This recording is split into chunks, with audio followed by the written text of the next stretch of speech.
So this is Bacteriology and Mycology 2024 test 2. So we start here concerning Campylobacter jejuni. A. Adhesion proteins cleave the tight junction which leads to temporary opening of the cell-to-cell junction in the epithelium.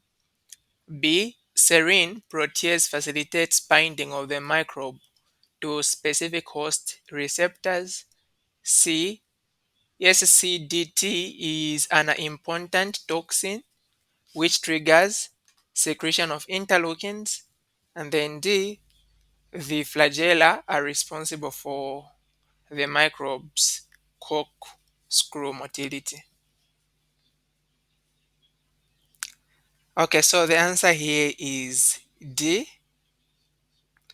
Now, Campylobacter jejuni is an example of those bacteria that cause diarrhea. Specifically, this one is causing bloody diarrhea. So it has got some things that it uses, virulence factors that it uses to be able to cause the bloody diarrhea.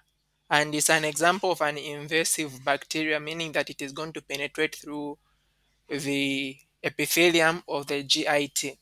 Now, when you look at option here, of course, it has got virulence factors, and one all these which have been mentioned here are the virulence factors for Campylobacter jejuni, but the addition proteins, A is saying uh, tight junctions which lead to temporary opening of the cell-to-cell junction in the epithelium.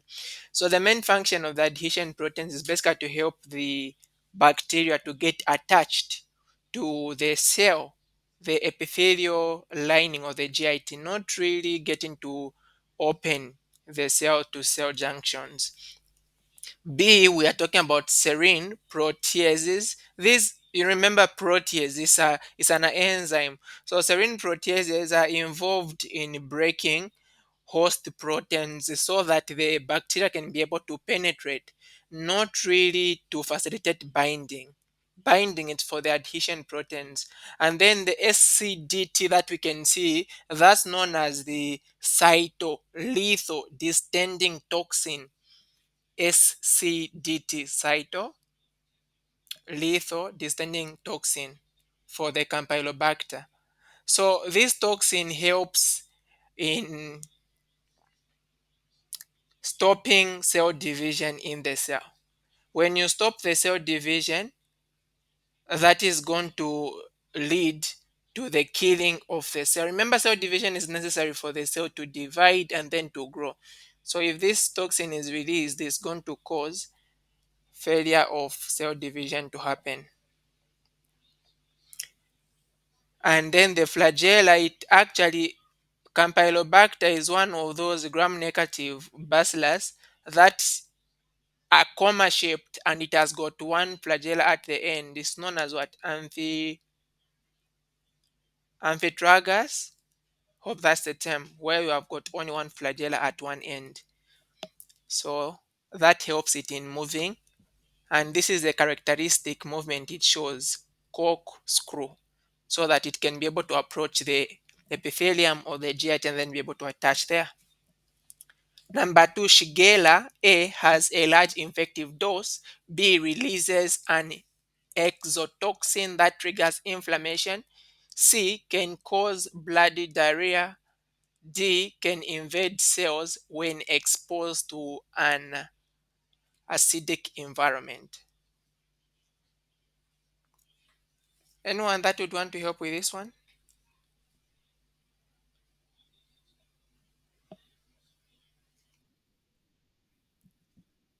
C, thank you so much. Please be free in case you want to explain for someone that would want to really get it.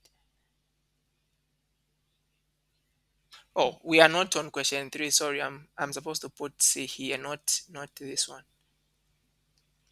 Okay, Shigella is one of those guys that causes bloody diarrhea, shigellosis. and it has got a very small infective dose. Just 100 to 200 bacteria is able to cause the condition. So A is wrong. And then the sugar toxin, it releases a sugar toxin that is going to help in getting to fight or to destroy the host. And then D can invade cells when exposed to an acidic environment. So the best option here is it can cause bloody diarrhea. Should we move?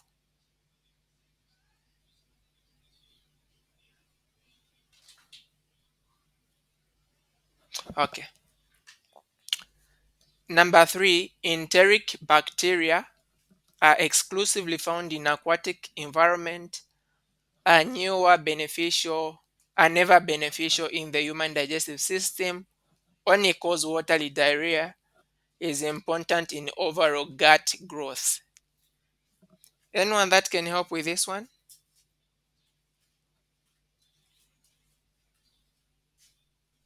About enteric bacteria.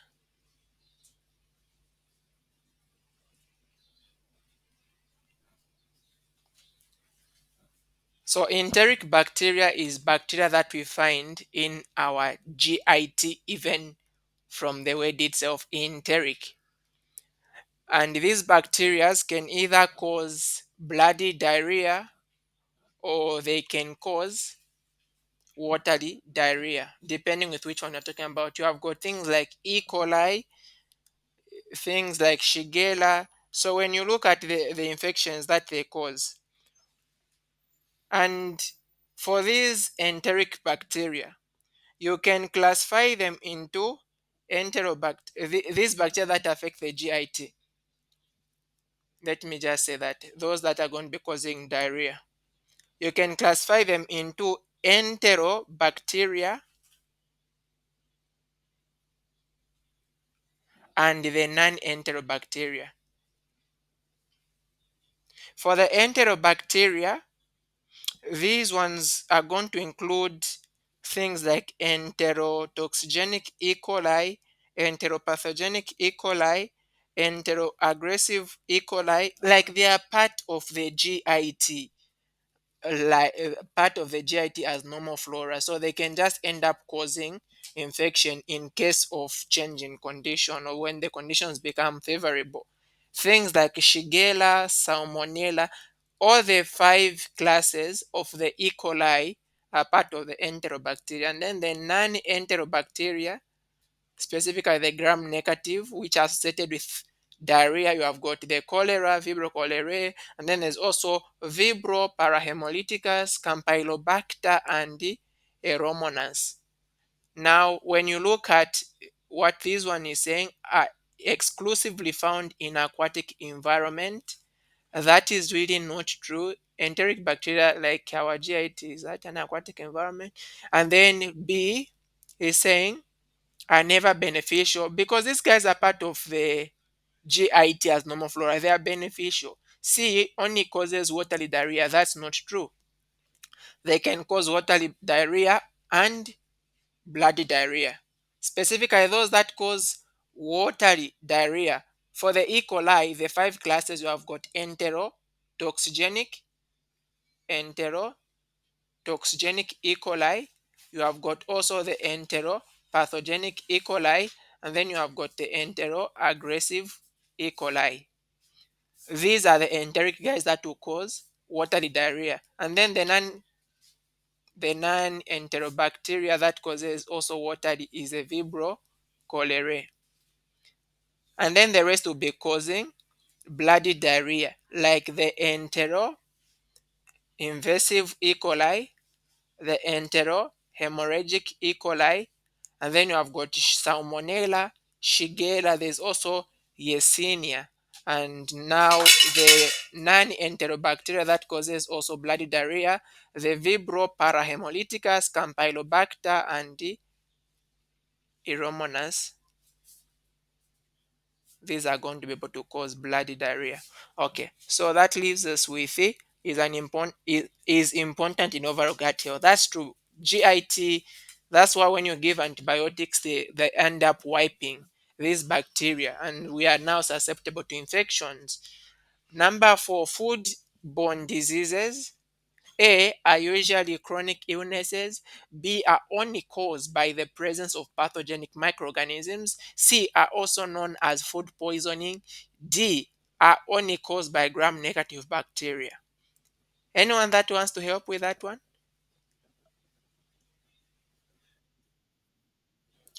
C. All right. Thank you so much.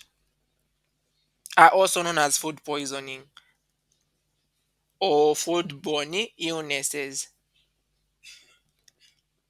So just to disqualify these others, they usually cause acute, like the condition is there and then it becomes bad. Most of them should be able to resolve within 48 hours, are only caused by presence of pathogenic microorganisms, not only by pathogenic microorganisms, part of what is our normal flora can as well get to cause these conditions, are only caused by gram negative. That's also not true. Actually, foodborne diseases, you can classify them into three. You have got foodborne infections, and for infections, they are caused by the actual microorganism. And these normally are going to present with diarrhea, and they are communicable, meaning that you can go from one person to the other because of the diarrhea that can contaminate the environment. And then you have got the food intoxication, also known as food poisoning, and that is caused because of the ingestion of a preformed toxin. And these normally, the toxins are going to normally be seen by vomiting instead of diarrhea. Of course, diarrhea is going to be there, but the most important characteristic of food intoxication or poisoning is vomiting. And then there's also the food toxico infection. That is a combination of these two guys. Number five, which of the following is false? A foodborne infection is caused by ingestion of pathogenic microbes that penetrate the intestinal mucosa and multiply. B, foodborne intoxication is caused by ingestion of preformed toxins in food. C. Food toxico infection is a combination of both foodborne infection and foodborne intoxication. D. Food infections are non-communicable. Anyone to help? We want a statement that is false. Pardon?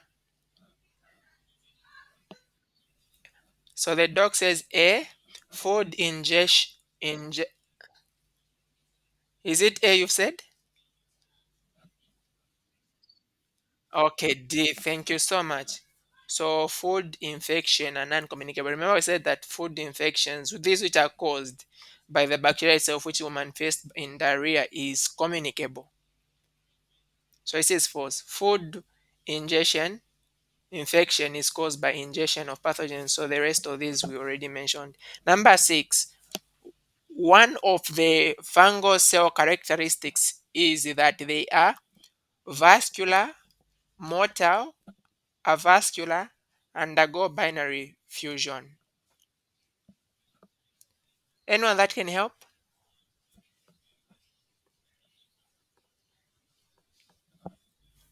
Which one is a characteristic of fungi?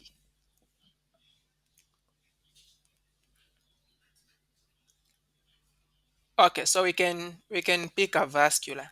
These guys don't have blood vessels, and most of them they are immortal, normally moving by w- the wind, like they are carried in the wind because they can actually the fungi themselves they can form spores, and those spores are going to be able to spread in wind, and then they undergo binary fusion. Even the word fusion is not even correct. Maybe they said fission, but again, these guys they are going to be dividing by spore formation, not really by binary fission, which is more for the bacteria. Number seven, one of the characteristics of fungal cells that ensure selective toxicity to antifungal agents is the presence of which of So I was supposed to put a lot of dots here. One of the characteristics of fungal cells that ensure selective toxicity to antifungal agents is the presence of DASH, which is absent in human cells. Chitin, peptidoglycan, cholesterol, lipoic acid, nystatin. Thank you so much. So these guys in their cell wall, they have got chitin, which we don't have. Actually, we don't have a cell wall. Peptidoglycan is part of the cell wall of the bacteria, not fungi. Cholesterol is part of the cell membrane for both fungi and human. Lipoic acid is also part of the cell wall for the bacteria. And then statin is a drug, an antifungal drug that is going to be there to. It is in the same class with amphotericin B. They are known as the polyenes that help in the mechanism of action is stopping the cell wall synthesis, isn't it? Disturbing the cell wall, if I'm not mistaken. Number 8, the following antifungal agents are structurally classified as antibiotic-like.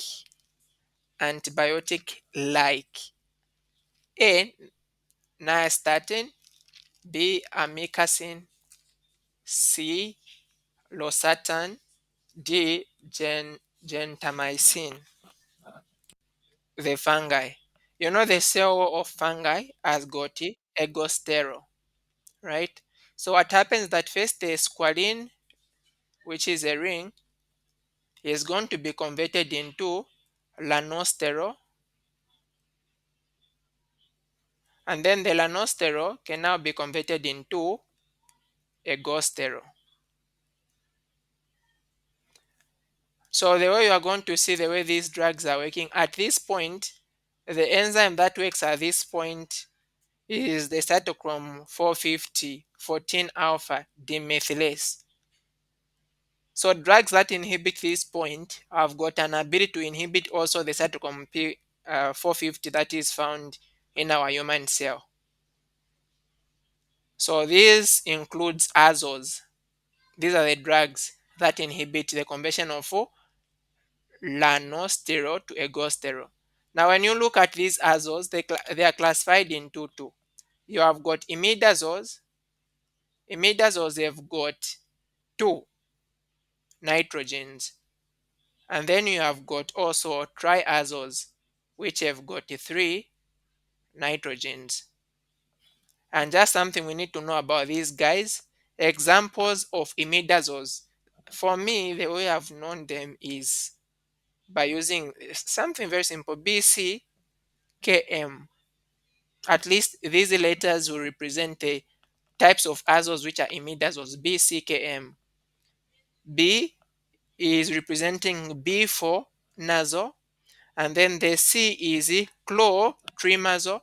Please don't say tree is looking like 3, so chlorotrimazole is a triazole. No. So biconazole, chlorotrimazole, and then the K there is ketoconazole, the common one, and then M is miconazole. And then for the rest, just think of the rest to be the triazoles.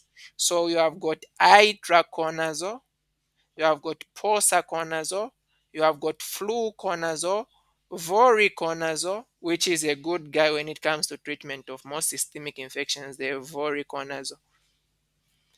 So this is it. And then at this point also, you have got another enzyme, which is known as a squalene epoxidase. You can as well inhibit that enzyme using what we call allyl amines. And these amines, most of them end in FINE, like naflifine, tebufine, tebufine, just like that. And these guys are mostly used for those fungal infections that are dermatological, that affect the skin, dermatophilic infections, and oral infections. Please, this is important.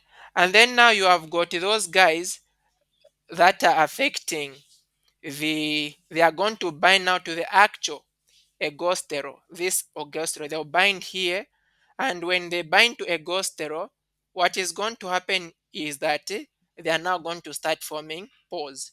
Actually, ergosterol is not part of the cell wall but cell membrane. Remember, we said that the cell is made up of chitin. This is cell membrane.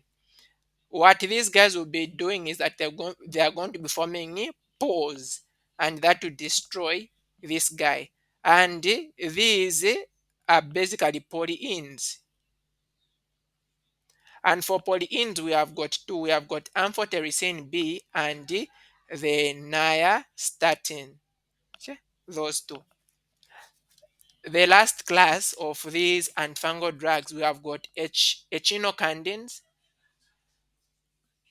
And these guys, what they do is that they are going to be working on the cell wall, because the cell of fungi has got glucan. What these guys are going to do is that they're going to come and bind to the enzyme known as the beta glucan, actually beta 1,3 glucan synthase, which makes the glucan found in the cell wall. And when they do that, they are going to prevent the synthesis of the cell, and then they'll be able to destroy the fungi. So echinocandins. And these guys, they end in fungin. If you just see a name that ends in fungin, it's them. Like caspofungin, micafungin, anidulafungin. That's how they end. And then you have got two more. They are classified as metabolites. They inhibit the metabolites. They are classified as antimetabolites. So you have got glycofulvin, and you also have flucytosine. So for these two, like glycofulvin is going to prevent, it is going to disturb cell division by binding to the microtubules that help in cell division. That is how it works. The only badness is that this guy is hepatotoxic. That is a major dose limiting feature. And for flucytosine, it's a good guy. Actually, when you combine flucytosine with amphotericin B, that's the best that you can use in cryptococcal meningitis. But flucytosine itself is active only against yeast infections. That is one thing that we need to know. And this guy is converted to 5-fluorouracil. And the way it works is that it will inhibit nucleic acid synthesis. This one was inhibiting cell division. This one, nucleic acid synthesis. Actually, these two, flucytosine and this guy, they are classified as pyrimidine analogs, because they'll be behaving like those pyrimidines that you use in the synthesis of nucleic acids. Okay, that is what we need to know, at least that's a good summary for these guys. So the following fungi are structurally classified as antibiotic-like. So these polyenes, they are the ones which are classified as antibiotic-like. So which one can we pick? Nystatin, amikacin, losartan, gentamicin. It's A. Thank you so much. Next question. The following antifungal agent is an example of heterocyclic benzofuran: amphotericin B, hamicin, glycofulvin, candin. Anyone that can help with this one?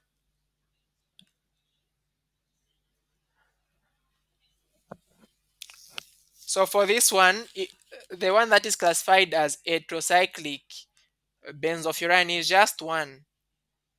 It's just one there, and it is this guy, glycofulvin.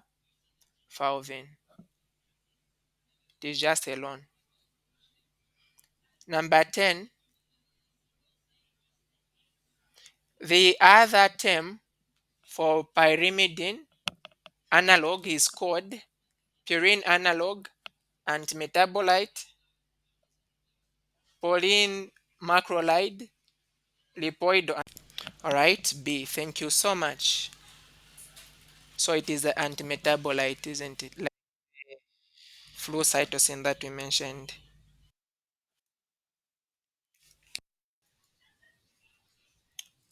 An example of pyrimidine analog and fungal is fluorine, chlorouracil, cytarabine, amorphine. Anyone that can help with this one?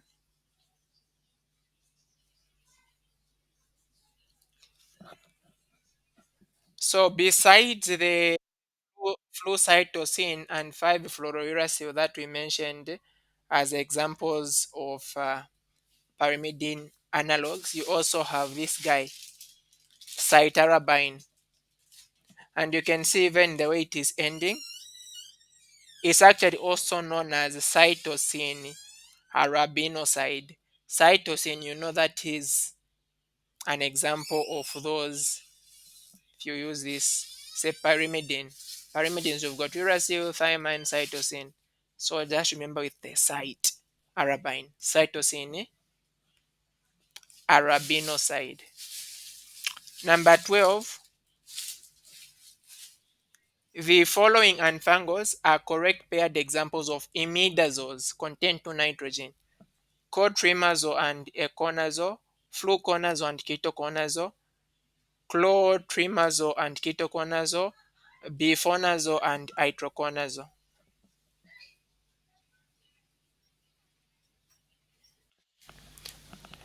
Thank you. C. Remember we said the imidazoles. It is BCKM. So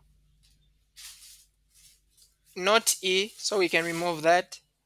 And then not F, so we can remove that. D, BC, not I. The itraconazole is part of those which contains the three. Number 13. The following anfangos are correctly paired examples of triazoles. Cotrimazole and econazole, fluconazole and itraconazole, clotrimazole and miconazole, bifoconazole and oxyconazole. How about this one? Just remember something that I mentioned, but it's not part of the BCKM.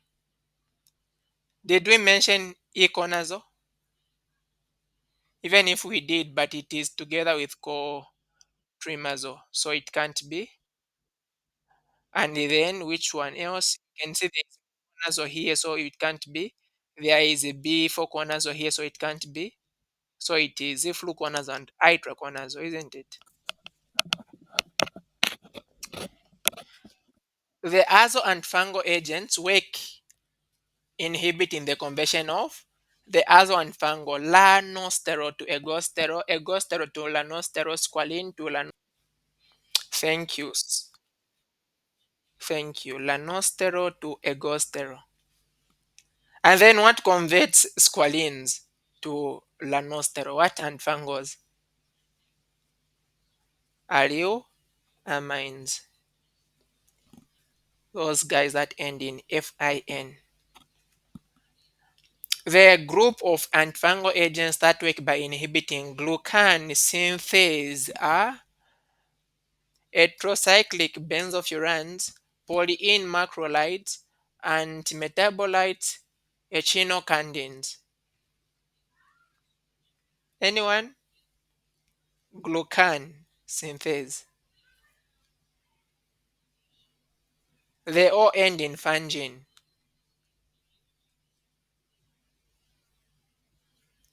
Anyone to help?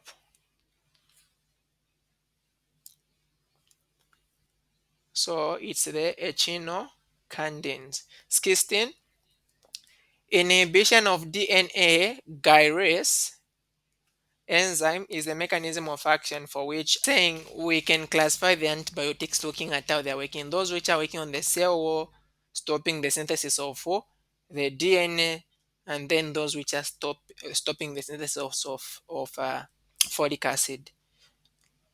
Specifically, those that are stopping the synthesis of proteins, we have got MALT, MOT. So I've got tetracyclines, and please, tetracyclines, these guys work by inhibiting the 30S of the ribosome. And all of them, their names are going to have like cycline at the end. Examples: tetracycline, doxycycline, minocycline. So in other words, when you want to identify these, just look at the cycline. For these are all working on inhibiting protein synthesis. And then you have got the L. The L here, these guys, we call them lincosamides. And the lincosamides, these guys, the way they also work is they are going to be, there is a different mechanism. Of course, all of them are stopping just the synthesis of proteins. So we can say protein synthesis inhibition. Just there are few drugs in this class like lincomycin and clindamycin. And these guys, the way they are doing it, basically stopping the synthesis of proteins. And specifically, these guys are going to be working well against strep infection and staph infection. Well against those. And then for the A, these are the aminoglycosides. Aminoglycosides are same with the tetracycline. So just think of the simplest way you know is at. So they have got the same mechanism, right? They're both inhibiting 30S. And the aminoglycosides, the way these guys end is they're going to be ending in just mycin. Mycin. Not really mycin, but just CIN, because some can have different things. Like, for example, you are going to be having streptomycin, amikacin, you can get gentamicin. So they are basically ending in sin. And you can see these guys that are involved in protein synthesis, they nearly all of them end in sin. And then these M, these are macrolides. The macrolides are the ones that inhibit the 50S. And how we are going to differentiate them from these others is that for the macrolides, they don't just end in sin, but in throcin, most of them at least. Throcin. So for example, erythromycin, clarithromycin, azithromycin, roxithromycin. That's how they're going to be ending. But you saw the aminoglycosides, they are ending in sign but not with a throw. For example, the streptomycin, there is no throw there, strepto. Okay, so just two of these, the aminoglycosides and the lincosamides, these are the ones that are not ending in throw, they are not ending in cycling. They are ending in CIN also. But for the easy thing is because the lincomycin, you just have two that are common, lincomycin and clindamycin. So that's a goodness. And then for the guys that so the ones that are going to be working on the cell wall, most of them are beta. They have got a beta lactam ring. And for these guys who have got the penicillins, they inhibit the synthesis of peptidoglycan, which is part of the cell wall. You also have the monobactams. Monobactams, the goodness, there is only one example here, azithrionam. So we need to know it because they can be, since it's just one example for the monobactams. Another nice thing we need to know about these guys is that they only work against the aerobic gram negatives only. And then besides that, you also have the cephalosporins, which have got 5 generations.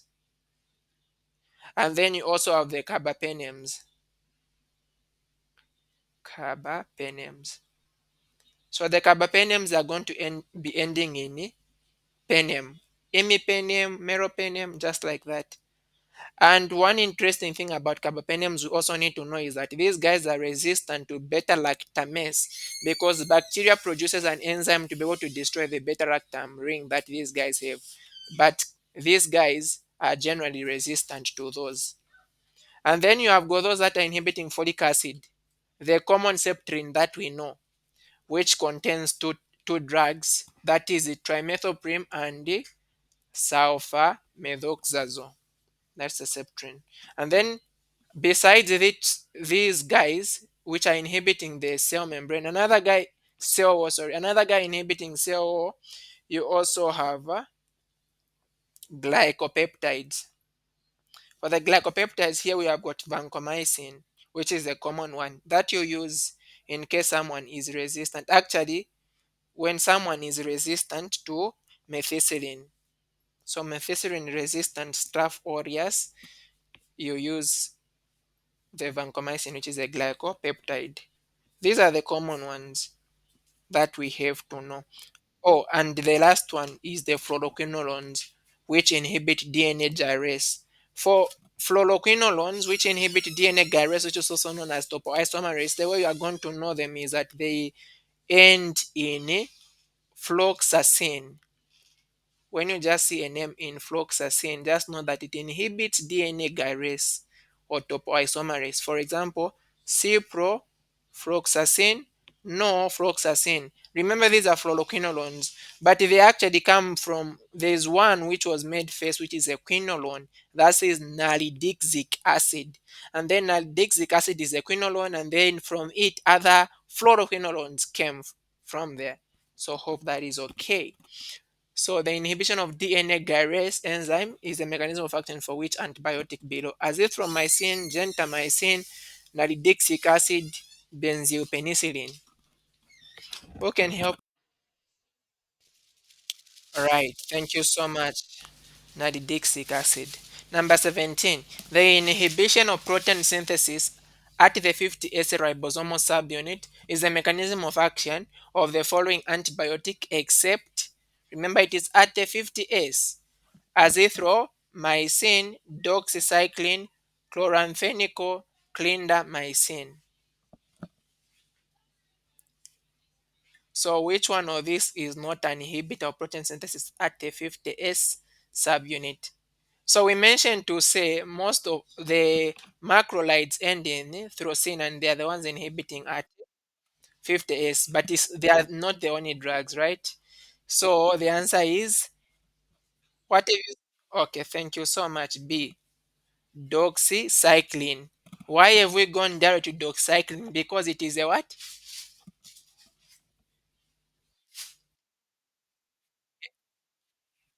Thank you so much. Tetracycline, and we know it works on the 30S. Chloramphenicol works also on the 50S, azithromycin and clindamycin. Okay. Next, clindamycin, remember it is a lincosamide. And lincosamides, these guys, these ones also work on 50S. So it's 2 2.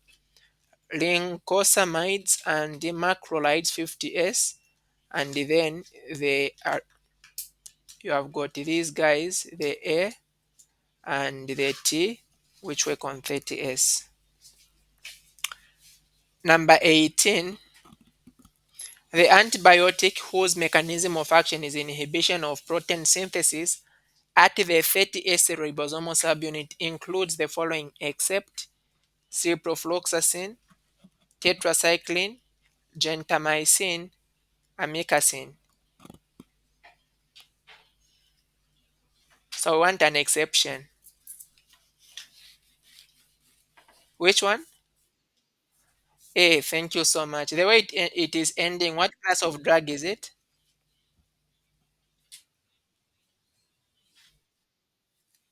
Thank you. Sure. Fluoroquinolone. Thank you so much. 19. The beta lactam ring is a four-membered structure present in all of the following: meropenem, phenoxymethylpenicillin, azithrionam, all the above. Anyone to help with that? Which of these drugs contains beta lactam? Thank you. It's D, right? So this guy is a carbapenem. It is part of them. Penicillins are part, and also a monobactam, which is part. Number 20.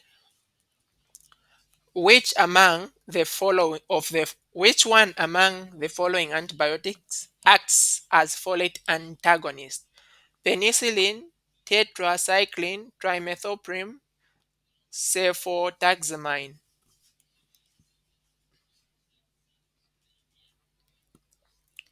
Folic acid antagonist. Thank you so much. Trimethoprim, if you combine it with sulfamethoxazole, that forms septrin. The cephalosporins, most of them start with cepho. That's how you're going to recognize them. Number 21, the following statement is false about opportunistic mycosis. They are mostly caused by endogenous flora. There are more pathogenic fungi than there are opportunistic fungi. May be caused by total parenteral nutrition. Corticosteroid therapy may be a risk factor.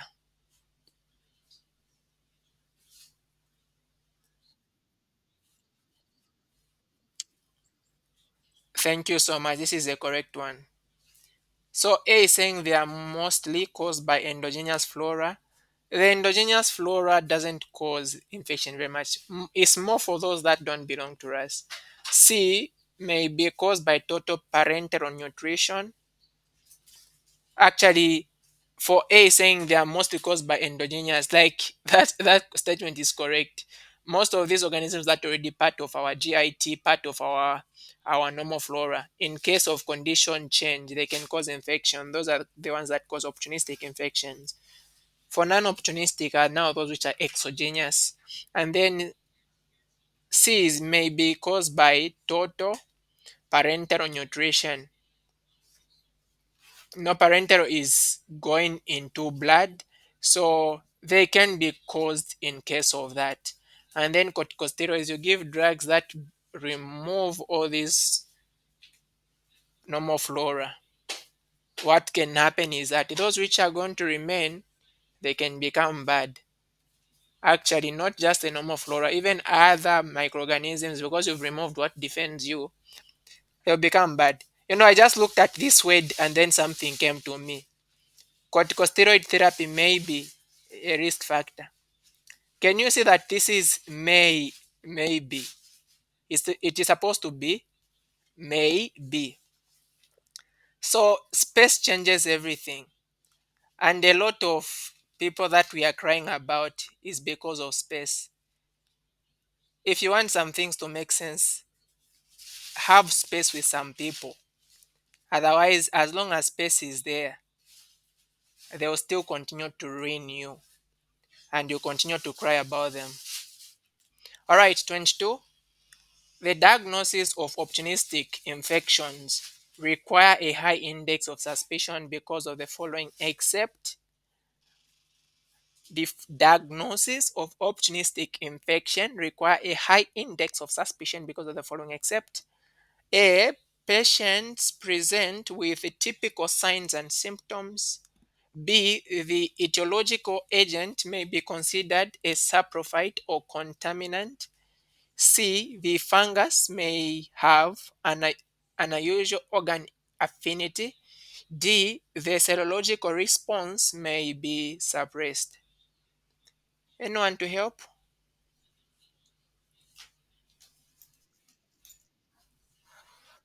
A, thank you so much. Okay. So actually, when you are looking at opportunistic infections, yes, these other things. So when someone has got an opportunistic infection, there's need to have a high index of suspicion. Like really, you need to have a high index of suspicion. The problem is because not most of the of, of these fungal infections that are presenting are going to present with atypical signs and symptoms. So you might not know that it's a fungal. It's atypical, not typical. So that's why this one is not correct. But the etiology may be considered a saprophyte, like it's normal. It's supposed to be there. So you might not know why the infection is happening. The fungi may have an unusual organ affinity, serological response may be suppressed. In other words, these are direct statements in the notes. I would advise you go and read those notes on opportunistic mycosis. 23. Hands of healthcare workers serve as potential reservoir for nosocomial transmission of which of the opportunistic mycosis? Candidiasis, histoplasmosis, aspergillosis, cryptococcosis. Anyone to help with this one?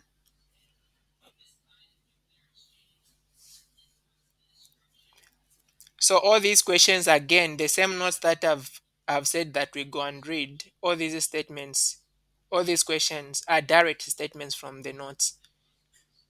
So please go and read them, opportunistic mycosis. Anyone to help with this? Crypto? Okay. The potential reservoir for nosocomial transmission of which? So the hands of healthcare workers is actually candida. We again, we can go and just have a look there. So candida is present in the hands of health worker. It's a direct statement again. So that's why it can cause these nosocomial infections. One of the risk factors of vulvovaginal candidiasis is decreased vaginal pH due to excessive antibiotic use, decreased amount of lactobacillus and increased vaginal pH, controlled diabetic mellitus, eclampsia. Anyone that can help with this?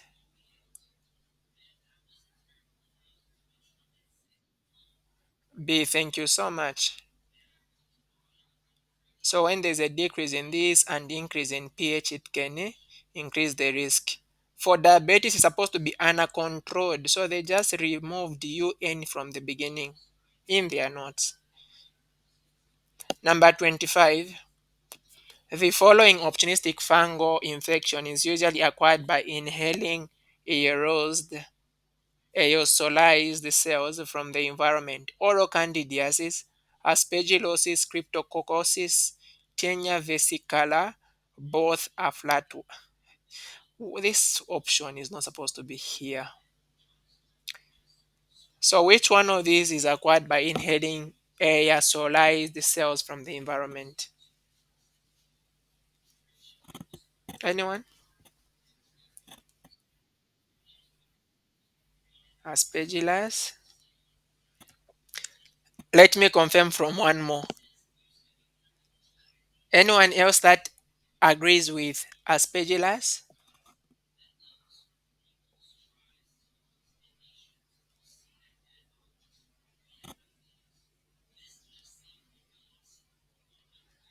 Such is supposed to be crypto.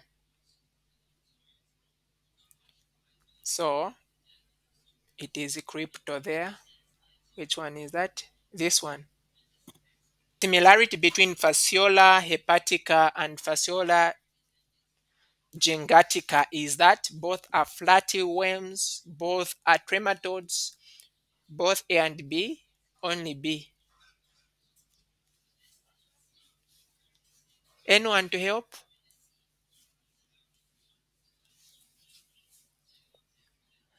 When we look at helminths, I don't. This question wasn't supposed to be here. Helminths, worms, we can classify them into two: platyhelminths, which we also call as flatty worms, and also the nematodes, which are the roundworms. And then for the flatty worms or the platyhelminths, you can classify them further into cystodes. These are the tapeworms, and also the trematodes, which are the flukes. So for the cystodes, this is where we have got things like tinea, Diphyllobothrium latum, Echinococcus granulosus. And then for the trematodes, we find things like cystosoma. At least that's a common one. cystosome. And these guys, the tapeworms, like for example, tinea, the tinea guy, we know already it can be found in pork or in beef, tinea solium in pork. But for the flukes, the trematodes, these guys, you have got the liver fluke, which is the sheep fasciola hepatica. It is the fasciola hepatica is found in the sheep, specifically the liver of the sheep. That's the fasciola hepatica. And then you have got the common liver fluke. The common one is what is known as gigantica. You also have the lung fluke. What else should we know? And then on the trematodes, you have got those which are found in the intestines and those which are found in tissue. In the intestines, things like Enterobius vermicularis, Trichuris, Trichuria, Ascaris lumbricoid, and Xylostoma duodeni, and then is the strongyloids, and then Trichinella spiralis, those guys. For those which are found in the tissue, Ventrella bancrofti, Onchocerca, Valvulus, and then lower, Branchurus, those guys. So, number 26, the similarity between Fasciola hepatica and Gingivitis is. So, which one can we pick now? They are flukes. Both of them are flukes. So the one where they can be both flukes is that both of them are also flatworms. So the answer is both A and B. Fasciola hepatica is also called Fasciola hepatica is also called sheep liver fluke, cat liver fluke, dog liver fluke, common liver fluke. Anyone to help there?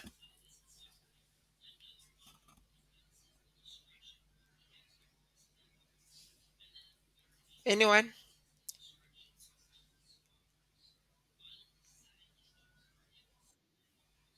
Thank you. So it is the sheep liver fluke. Fasciola gingivitica is also called sheep liver fluke, cat liver fluke, dog liver fluke, common liver fluke. How about this one? It's the, it's the common liver fluke. Number 29, the correct order of the developmental stages of. Yes, please.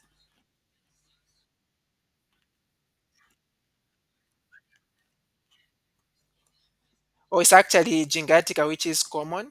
Hepatica is found in in the liver of the sheep, but it can be found anywhere. But that's the common name.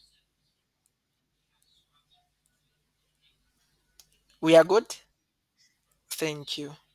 And then we have got the developmental stages of fasciola. Now, let's just describe this. When you're talking about cystosomiasis, what happens is that you are starting first, you get the infection, and say here is our liver with water, and then you have got some plants, those plants that grow in the river.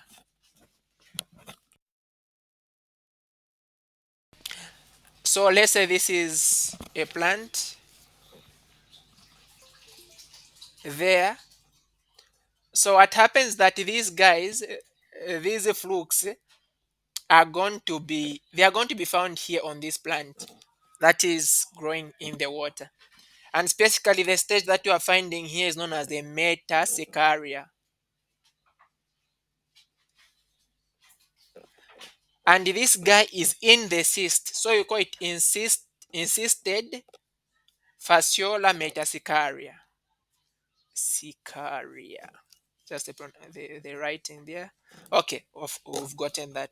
So what is going to happen is that human beings are going to get this plant.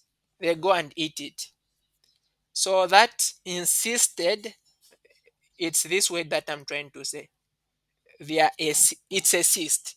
Insisted fasciola metasecaria is going to be eaten. It goes to the GIT, and then from there it is going to penetrate the duodenum, start going to the bile duct, and then enter the liver. And while in the liver, the cyst is going to rupture, and then you are going to convert it. It's going to be converted into the adult fasciola. This adult fasciola, later on, what is going to happen is that it is going to be excreted in feces, and then is going to again be insisted. So it's going to form now a cyst again, which is going to be released in feces, and that is known as a miracicardium. So this is in feces.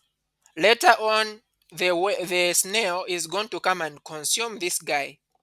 And when the snail consumed it, now we are going to go to the life cycle inside the snail.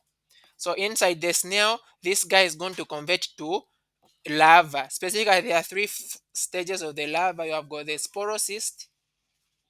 After the sporocyst larva, you are going to go to the radia larva, and then you are going to go into the sicaria.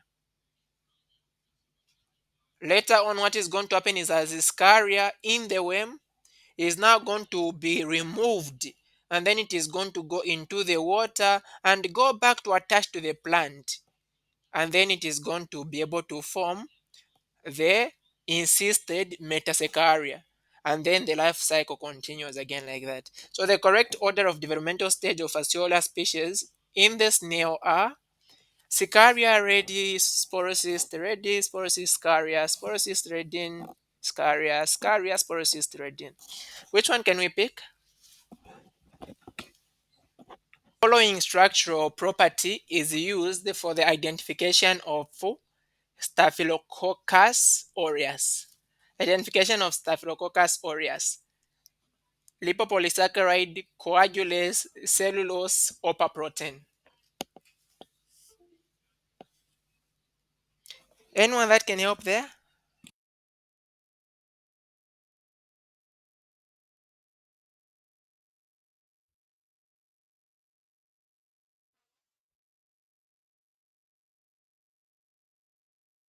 So there is B. Anyone that wants to confirm B?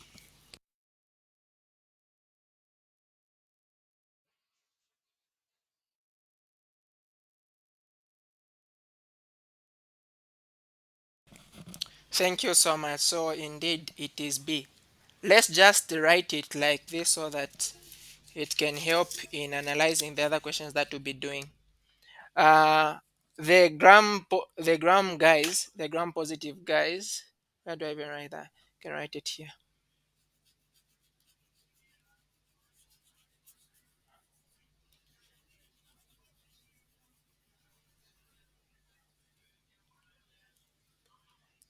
So for these gram positive guys, we know we can split them into those that are cocci, the oval guys, and the rods.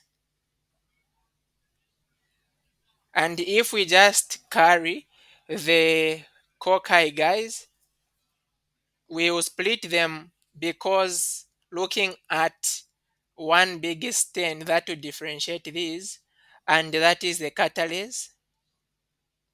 Catalase is the enzyme that breaks down hydrogen peroxide to water and hydrogen, meaning they will neutralize our what our body is trying to do, because the hydrogen peroxide is one thing that the body uses to destroy. So if something is catalase positive, it has got a catalase, the bacteria has got the catalase, that is the staphylococcus.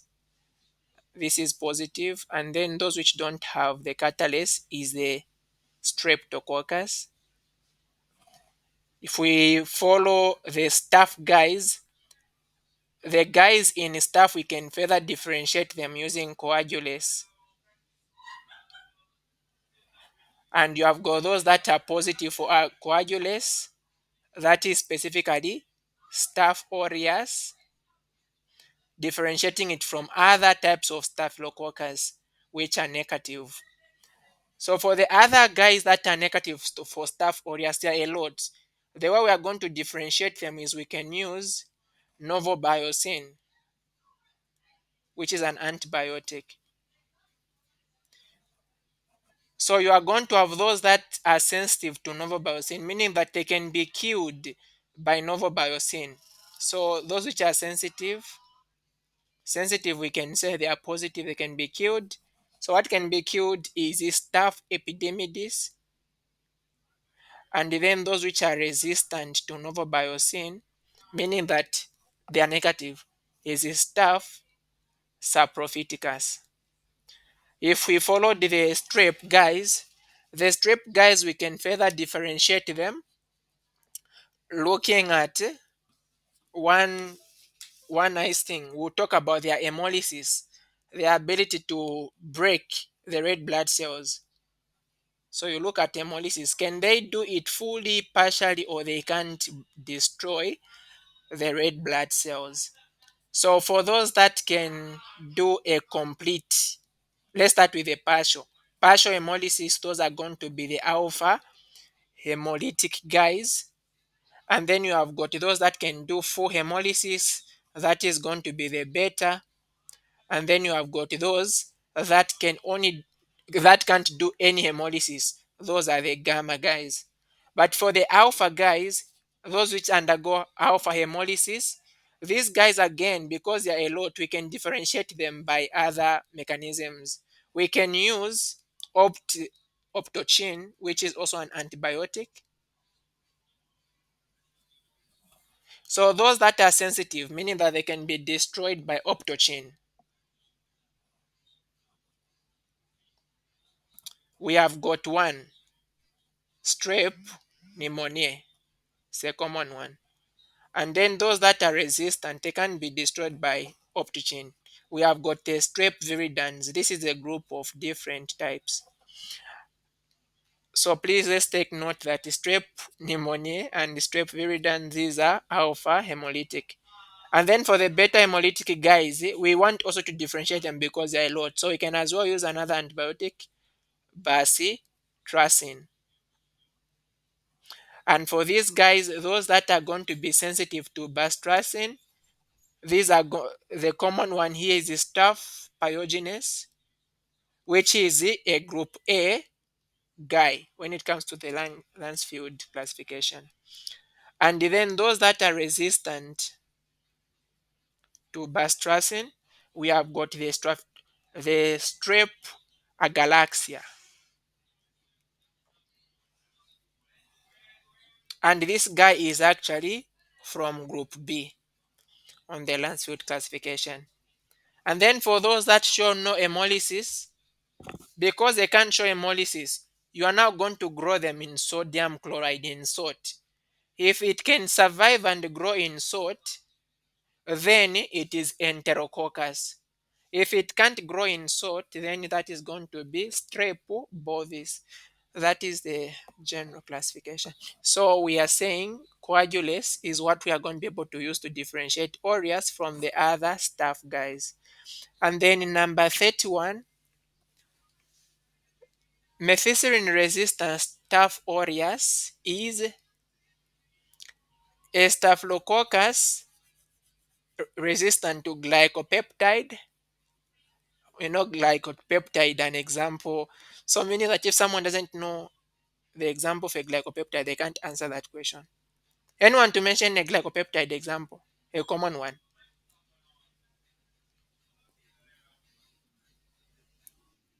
Thank you so much, vancomycin. So methicillin resistant staph aureus A, staph aureus or staphylococcus resistant to glycopeptide. B is streptococcus resistant to beta lactam. C is staphylococcus resistant to beta lactam.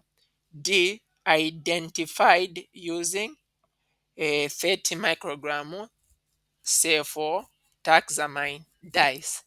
Anyone that can help with this one?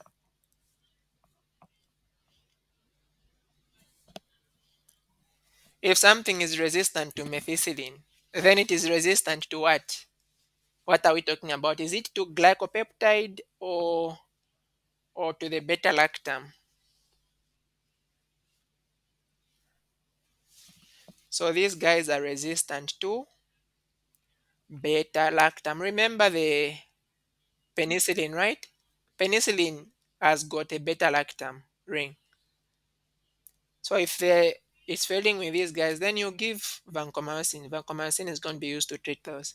So this one is not correct because This is supposed to be staph, not strep. Number 32, what is the site of the human body normally colonized by Streptococcus agalactia? Anyone?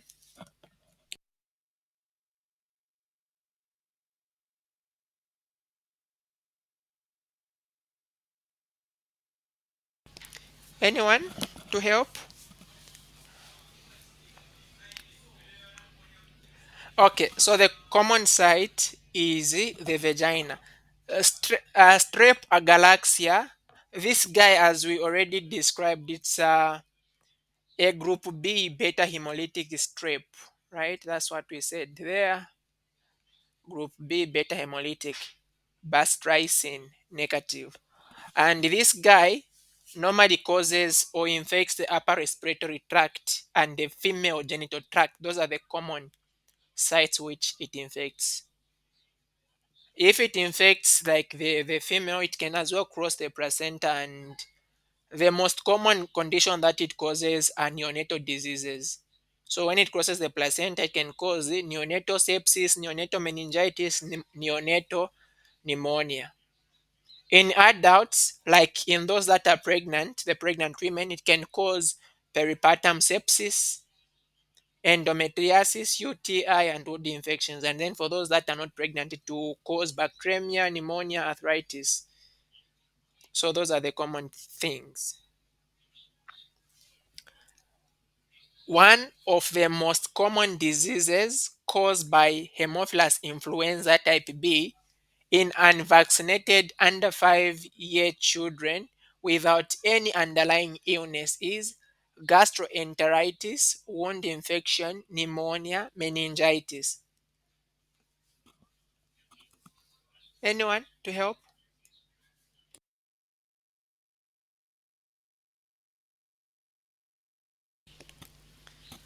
So also this one, our advice that we just go and check through the notes is as well direct from those. So in the unvaccinated children, Haemophilus influenza is likely to cause meningitis. What has happened?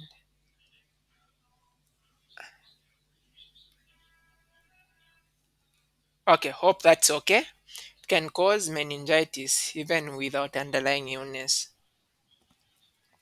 34, neurologic sequelae, including blindness, deafness, and mental retardation, can occur in some infants who survive meningitis due to Staphylococcus, Escherichia coli, strep, Streptococcus agalactia, Enterococcus from meningitis. Someone is going to suffer these problems, blindness, deafness, mental retardation, because of strep agalaxia, the same guy that we've said that it normally causes infections in the neonate. 35 dash is a non-group A beta hemolytic streptococcus which can cause pharyngitis and consensual glomerulonephritis. Streptococcus agenesis agalaxia step dysagalaxia is going to cause pharyngitis and consensual glomerulonephritis. 36. The following is considered as a first choice of antibiotic for treatment of meningitis infection due to streptococcal pneumonia: penicillin, ampicillin, azithromycin, ceftriaxone. Anyone that knows this one to help? The drug is a cephalosporin.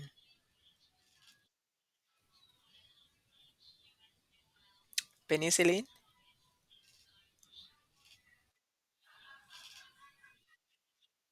Okay, it's D. Thank you. Penicillins are good for the of course the gram positives, yes, but specifically for the first choice of antibiotic for meningitis infection cause of streptococcus. Streptococcus is this is cephalosporin. safe triaxon. One of the tests that can be used to differentiate Streptococcus pneumoniae from viridans Streptococcus is paridolidinoareolamidase test, catalase test, optochin test, biohascline test. Let me even show it again. Strep pneumonia from the viridans. It's there. It's actually it's that guy that I removed this side.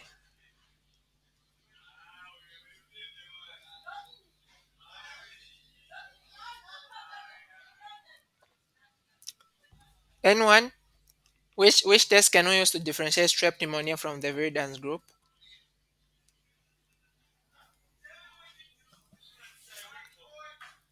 So it's the optchin, isn't it? Catalase is differentiating strep from staph. The bio acid test, I don't know which specifically it is differentiating. 38. One of the tests that is useful for confirming rheumatoid fever or acute glomerulonephritis resulting from a recent streptococcal pharyngeal infection is ASOT test, Y-dot test, biosolubility test, strep test. Anyone that can help with this one?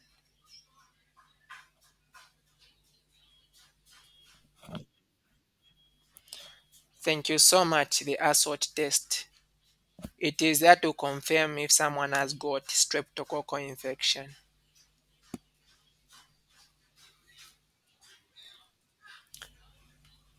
A first choice combination therapy recommended for serious infection due to Enterococcus faecalis is a macrolide and an aminoglycoside, ampicillin and aminoglycoside, cloxacillin and gentamicin, ampicillin and vancomycin. How about that one? Anyone that wants to help?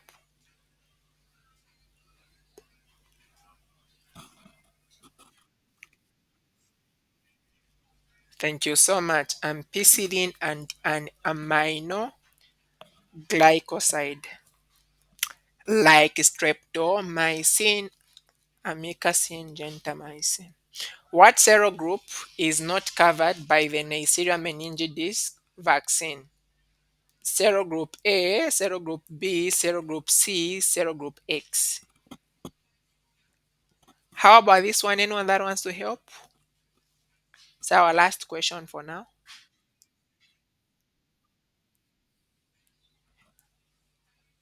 So there are two, B and D. Okay, so this Neisseria meningitis vaccine covers A, C, W, it's actually W135, Y, and X. So they have not states that there is still work ongoing to find the vaccine against the serogroup B. We pause here for today. Thank you so much for joining in.